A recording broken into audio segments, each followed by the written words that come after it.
יש לנו תורה, יש לנו תורה, יש לנו תורה מיוחדת במינה.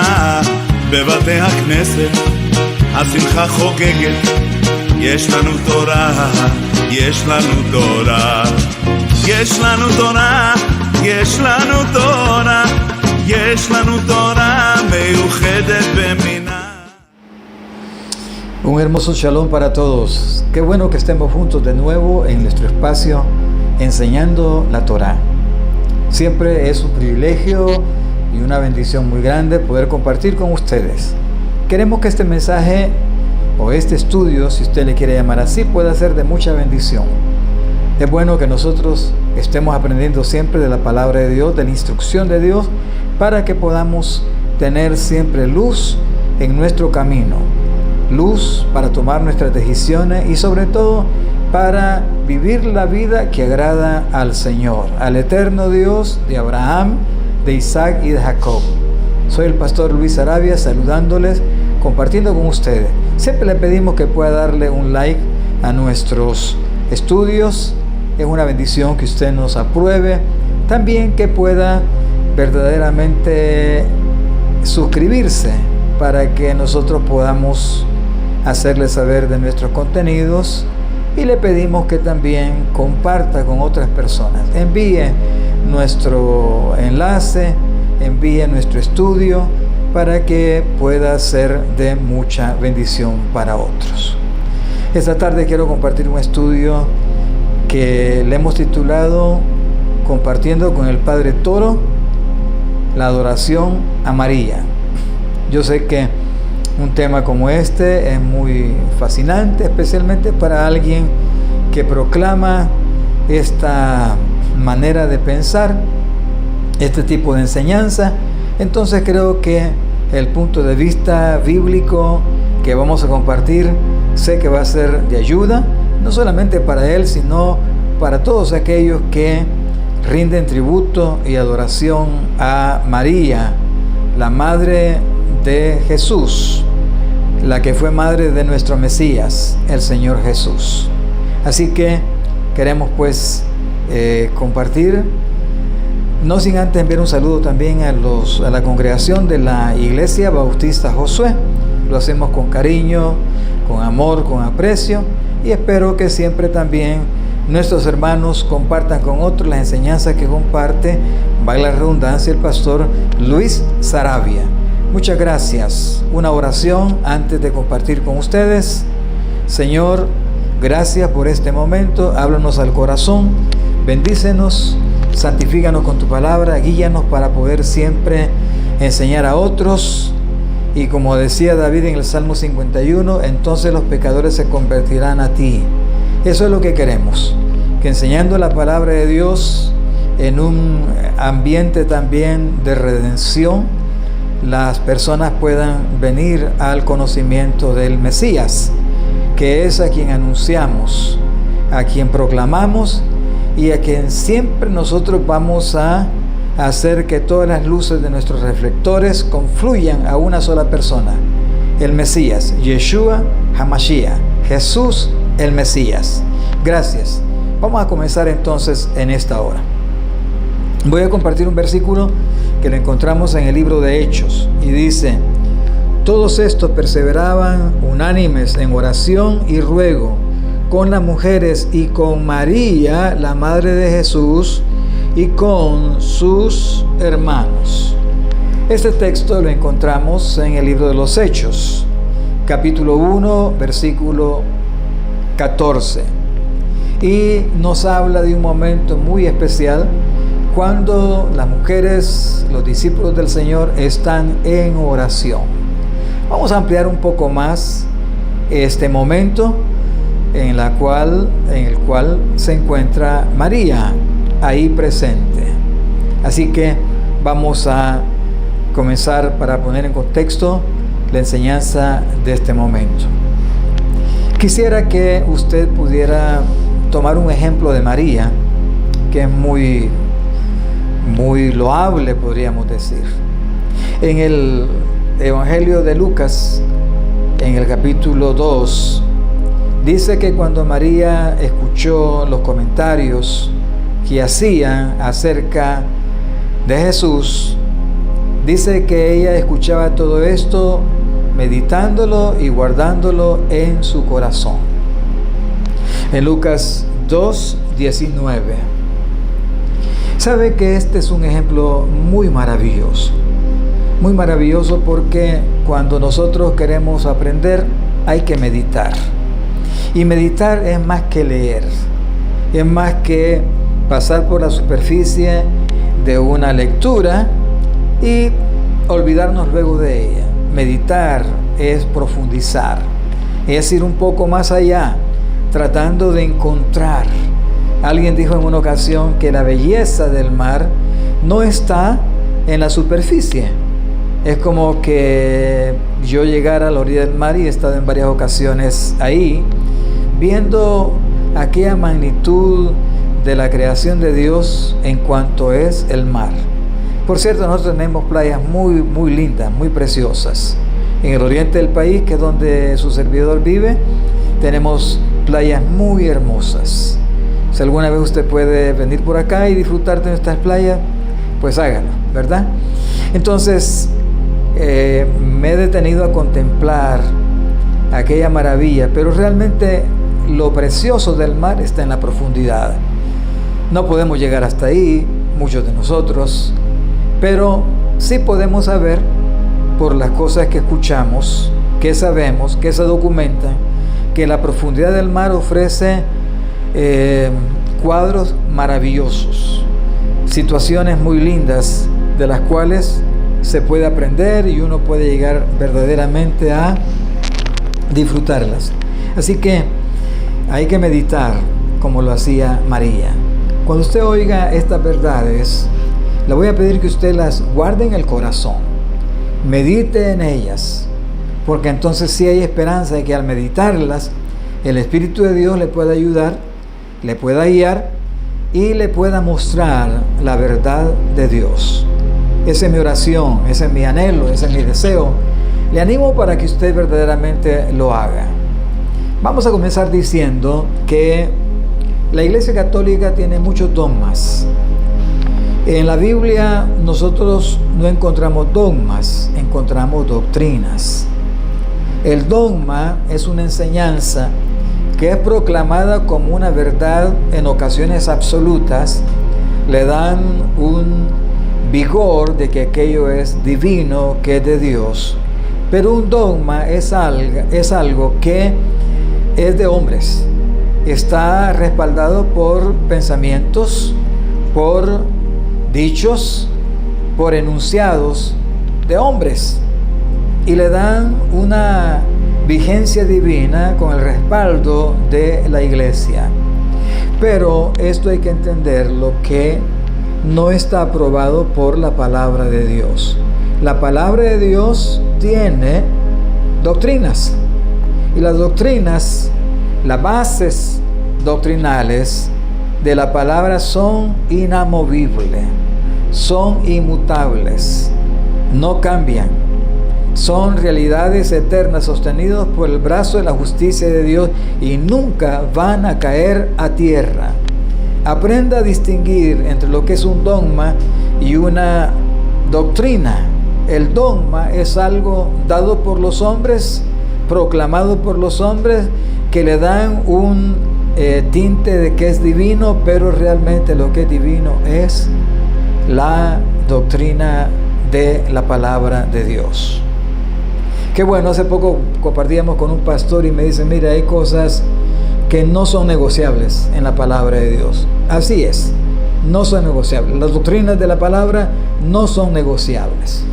Otra cosa que usted tiene que aprender es esto, que la Biblia no nos habla de los padres de la iglesia.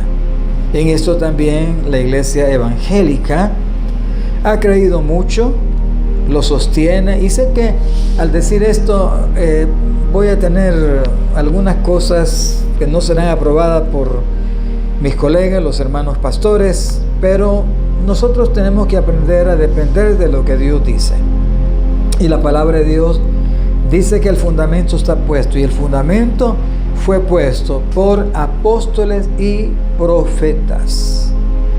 Así que no tenemos padres de la iglesia. Después fueron apareciendo teólogos, cristianos, pero hay que entender que el fundamento que se puso, y ese fundamento es la persona de Yeshua, nuestro Mesías, fue puesto por apóstoles y profetas. No existen, por lo menos en la palabra de Dios, no están los padres de la iglesia. Aprendamos esto también, porque en 2 de Crónicas 20:20 dice: creed en el Señor y viviréis seguros, creed en sus profetas y seréis prosperados. Entonces, si verdaderamente nosotros queremos ser prosperados, tenemos que leer, estudiar, y yo dedico siempre un tiempo para estudiar los profetas de manera especial. Entonces tenemos que aprender a estudiarlos, a conocer sus verdades, a coordinar entre uno y otro.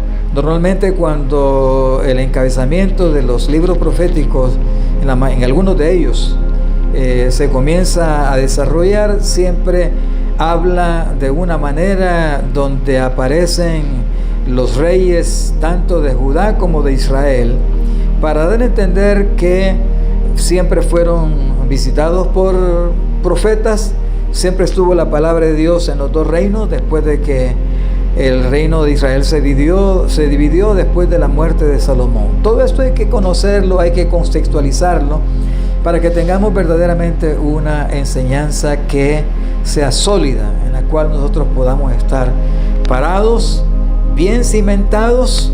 Jesús dijo también que el enemigo podría venir contra nosotros y movernos, sacudirnos, pero está el Señor siempre para mantenernos. Se recuerda que fue lo que le dijo a Pedro: Satanás os ha pedido permiso para zarandearos, pero yo he rogado porque tu fe no falte. Eso es lo que usted necesita, que su fe no falte.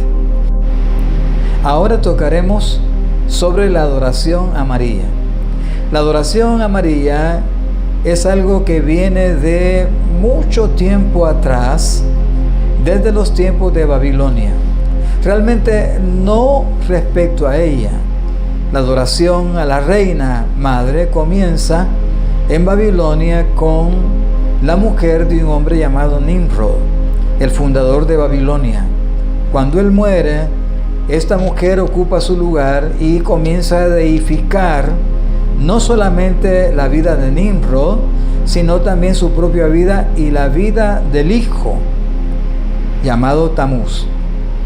Y esta adoración se fue dando y fue proyectándose en otros lugares, como Egipto, también Éfeso, en el Asia Menor, en muchos lugares. Y se fue proyectando esta adoración a la reina madre. Verdaderamente este caso se proyectó aún más después de la Torre de Babel, cuando todos aquellos individuos que estaban construidos fueron dispersos, fueron mandados a todas las partes del mundo como consecuencia del hecho de que estaban construyendo una torre, queriendo hacerse un nombre. Todo aquello les unificó, pero también los dispersó. Y se fueron, y todas aquellas creencias paganas, idolátricas, aquella semilla de Nimrod, que usted puede encontrar mayores datos en el capítulo 10 del libro de Génesis, conocido como la tabla de las naciones, para que sepa cómo se disgregaron, quiénes fueron y a dónde fueron. Entonces puede ir y profundizar un poco más. Y esta creencia de la reina madre, juntamente con el hijo concebido por un milagro, se fue diseminando. Déjeme también compartirle que la creencia de que la simiente de mujer sería divina y derrotaría al enemigo, eso se conoce desde el libro de Génesis, y era una verdad que era muy conocida entre las naciones de aquella época. Por eso es que este culto se digrega y llega hasta los tiempos de la modernidad, para aquella época, de Roma. Y es cuando la iglesia también proclama que María es la Madre de Dios. la Madre de Dios. Permítame aquí agregar algo. En Miqueas capítulo 5, versículo 2 dice: porque un niño nos es nacido, hijo nos es dado. Es una profecía acerca del nacimiento del Mesías. Como hijo de Dios, el Mesías nos fue dado. Como niño, Él nació. Tiene un comienzo. No puede ser madre de Dios porque Dios no tiene comienzo. Cuando Él proclama a Moisés y le dice: yo soy el que soy, le está diciendo: yo soy el autoexistente, el que vivo y existo por sí mismo. No tiene comienzo ni tiene fin. Es más eterno que la eternidad misma. Son verdades que hay que aprenderlas porque en el caso de María nosotros encontramos que se le ha dado una posición divina cuando es parte de la raza caída a la cual todos nosotros pertenecemos. Ella también perteneció ahí. Y usted debe conocer esto porque cuando usted adora a María, eso ofende a Dios, porque, y esta es otra verdad que tiene que conocer, en el primer libro o la primera epístola a Timoteo, capítulo 2, versículo 5, dice que solo hay un mediador entre Dios y los hombres, y ese mediador es Jesucristo hombre. La distancia más corta entre dos puntos es la línea recta. Eso nos lo ofrece la palabra de Dios cuando dice que hay un solo mediador entre Dios y los hombres. Y este mediador es Jesucristo hombre.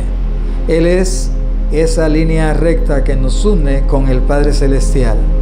¿Por qué tenemos que ir para otra parte? ¿Por qué tenemos que buscar a otra persona? ¿Por qué tenemos que hacer una curva y de repente ir donde María y pedirle que interceda por nosotros cuando yo puedo hablar y usted también lo puede hacer directamente con el Padre Celestial? Ella no puede ayudar en nada porque no tiene un oficio de intercesión. No existe ese oficio. La Biblia no lo menciona y por eso comenzamos nuestro pequeño estudio hablando de el capítulo 1, versículo 14 del libro de los Hechos, cuando dicen que las mujeres están en oración con los discípulos reunidos y María estaba juntamente con ellos. Le hago la pregunta: ¿qué está haciendo María? ¿Le están orando a ella? No, no le están orando a ella. No están pidiéndole a ella. Ella está orando juntamente con ellos al Padre Celestial. Esa es una situación que usted debe tener muy clara. La otra cosa también que usted debe saber es que cuando en el capítulo 2 de Lucas llegan a buscar al niño, adoran al niño, ya presentes para el niño, no para María. Ella no recibe presentes, no recibe adoración. Eso no es bíblico. No está en la palabra de Dios. Por lo tanto, no trate de forzar las escrituras tratando de que esto sea de esta manera. Pero hay algo que quiero también hacer resaltar. En uno de los videos que tuve la oportunidad de ver con respecto al Padre Toro, hay una mujer que se acerca a él para hacer la pregunta: ¿por qué ella tuvo que ir después de dar a luz a ser purificada al templo, a pasar por el proceso de purificación? La respuesta que el Padre Toro dio fue que la ley, si no lo hacía, la podían matar. Quizás no sepa esto, pero es bueno que estudie la palabra, que pueda darse cuenta que la única vez cuando la mujer se exponía a que fuera muerta es cuando salía embarazada y no se sabía, cómo ella concibió, es decir, cómo fue y cuándo sucedió el hecho de que ella de repente aparece embarazada. Eso explica por qué José quiso dejarla secretamente, porque de acuerdo a la palabra de Dios, si la mujer tenía relaciones o era violada en el campo, se le eximía de que muriera porque aunque ella gritara, nadie podía oírle.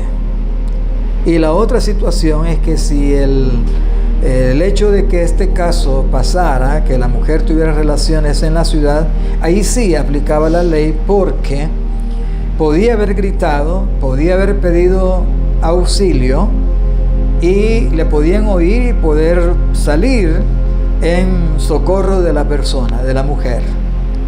Pero ese no es el caso. Ella se presenta porque, como toda mujer judía, tenía que pasar, de acuerdo a la Torá, a la ley de Dios, por un proceso de purificación que le aconsejo que usted pueda leerle en el capítulo 12 del libro de Levíticos, para que pueda dar cuenta de los detalles del tiempo, cuando era hembra, cuando era varón, que la mujer daba luz. Por lo tanto, cuando el Padre Toro da esta respuesta a esta mujer, no le está diciendo la verdad, le está engañando, quizás por desconocimiento, porque por eso aconsejamos que tiene que leerse la palabra. Los pilares donde está asentada toda la escritura es en la Torá, los primeros 5 libros de la Biblia. Ya son los pilares donde todo el andamiaje, tanto del Antiguo como del Nuevo Testamento, están asentados. Así que hay que leerla. Ahora, alguien podrá decir, pero ¿qué problema hay de una mujer que está casada, que tiene hijos, y por qué tiene que pasar por el proceso de la purificación?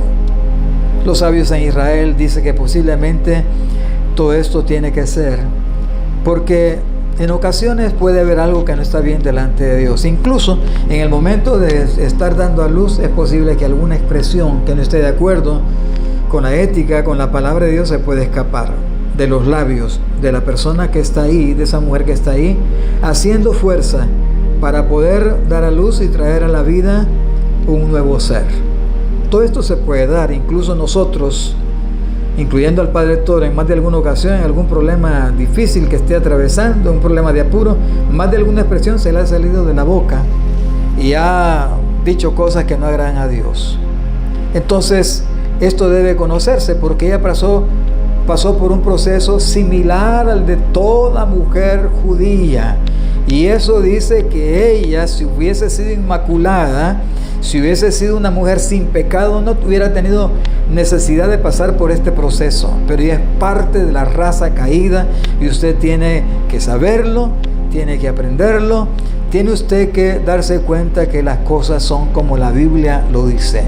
Por lo tanto, salga de esa costumbre, de esa tradición, porque aquí el único que le puede perdonar pecados, el único que le puede ayudar, salvar, que usted pueda tener vida eterna, es Jesús muriendo en la cruz y aceptando ese sacrificio que es sustitutivo, es decir, es imputado hacia nosotros, para que sepamos que Él murió por nosotros. Por eso es importante que usted pueda conocer que en Él usted tiene redención, que el único que puede ayudarle es el Señor. En la epístola a los Hebreos dice que Dios, habiendo hablado por mucho tiempo, a través de los tiempos, a nuestros padres por medio de los profetas, hoy nos ha hablado a través del Hijo. Cuando el Hijo vino, toda la revelación de Dios, lo que había en el corazón de Dios, su palabra vino encarnada en Él. No en otra persona, no en otra persona. Hoy hay santo para todo, para hasta aquellos animales que de acuerdo a la Biblia son inmundos, hay patronos que cuidan de ellos. ¿Cómo es posible eso? No es coherente con la palabra de Dios. Usted tiene que ser coherente con la palabra de Dios. Por lo tanto, vuélvase a la realidad del Señor, cree en la palabra de Dios y venga a una verdad que es maravillosa para la salud espiritual, para su bienestar espiritual y para que tenga un caminar perfecto, maduro delante de Dios. Cuando hablo de perfección en el caminar, no hablo de impecabilidad, siempre pecamos, sino que hablo de madurez, conociendo las cosas de Dios, teniendo siempre la certeza que Dios le va a guiar. Así que si hay un nombre que sobre todo nombre, no es el de María, no es el de ningún otro santo proclamado por la Iglesia Católica, sino que es por el nombre del Mesías, nombre que es sobre todo nombre, Yeshua HaMashiach, no hay otro. Así que le invito para que usted vuelva, si no lo ha hecho o si está en un camino equivocado, vuelva a los brazos del Señor y encontrará la bendición del Eterno. Para usted un hermoso shalom. Busque al Señor y Él vendrá a su corazón.